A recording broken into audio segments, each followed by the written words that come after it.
untuk coding dan kecerdasan artificial, karena kita semua pasti sudah mengetahui tentang kecerdasan artificial dan coding. Kalau untuk coding di kelas 1 menggunakan apa Ustazah? Kalau kelas 2 Ustiara? Kalau kelas 3? Python editor. Kalau kelas 4? MRT. Kelas 5? Kelas 6? Arduino. Oke, nah jadi coding itu sama. Apakah teman-teman menemukan pengalaman? Misalnya, kalau teman-teman lagi galau, nah lagu yang diputar itu akan direkomendasikan galau semua. FYP-nya juga. Mungkin Ustazah Fitra bisa aktif. Gitu. Terus tiba-tiba ketika namanya manusia kadang itu moodnya berubah-ubah, kadang bersemangat sekali, kadang juga merasa sedih. Nah, ketika merasa sedih atau kangen dengan seseorang, maksudnya orang tua, itu FYP-nya itu ada quotes-quotesnya yang FYP itu keluarnya tentang orang tua semua. Begitu. Kemudian ketika sedang membara semangatnya, quotes-quotes yang viti-viti yang bersemangat membara itu juga muncul. Nah itu kadang rekomendasi villa view bagus di Bali misalnya. Nah, jadi rekomendasi selama 1 minggu bisa rekomendasi villa di Bali. Nah, karena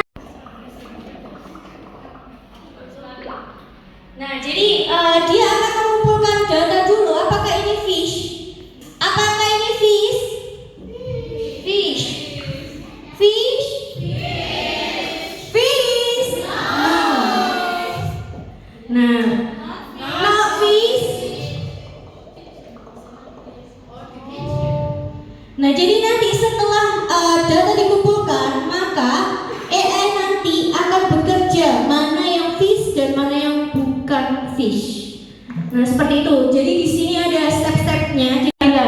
Nah, karena data yang dikumpulkan itu sesuai dengan yang pengembang masukkan. Jadi semakin banyak data, maka informasinya juga bisa semakin akurat. Nah, tapi belum tentu karena datanya bisa bias dan ada yang tidak adil, bisa diskriminatif kepada salah satu kelompok. Nah, seperti itu. Jadi kita harus tanamkan ke teman-teman bahwa kita harus hati-hati dalam penggunaan AI. Lalu yang kedua, privacy dan keamanan data. Nah, yang kita ketahui bahwa banyak siswa kita yang dia sering bermain medsos dan dia bisa menyebarkan data pribadinya. Nah, itu yang harus kita tanamkan ke teman-teman. Kita harus menjaga privacy dan keamanan data. Tanggung jawab dan akuntabilitas pengembang dan penggunaan kecerdasan artificial. Nah, ini dia dampak positif dan negatifnya kita harus juga tanamkan ke teman-teman. Keterbukaan dan transparansi dalam algoritma dan data yang akan dikatakan oleh programmer, ya, karena itu kan animasi ini harus bekerja. Nah, ya, kamu harus bergerak sesuai dengan programmer. Oke, ini ceritanya robot ya di masa depan. Robot ini apa? Dewi apa? Ya, Dewi Kuan Yin.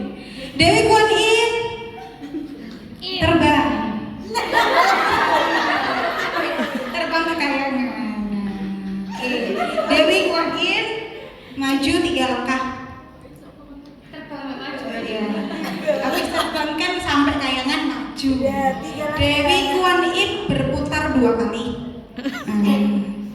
Sekali di scratch gitu kan? Oke, oke, nice. Dewi Kuan Yin capek.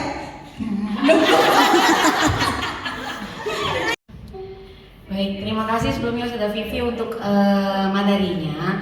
Jadi di coding ini juga bisa kita kolaborasikan dengan pembelajaran mata pelajaran saya, salah satunya yaitu prosedur teks atau teks prosedur.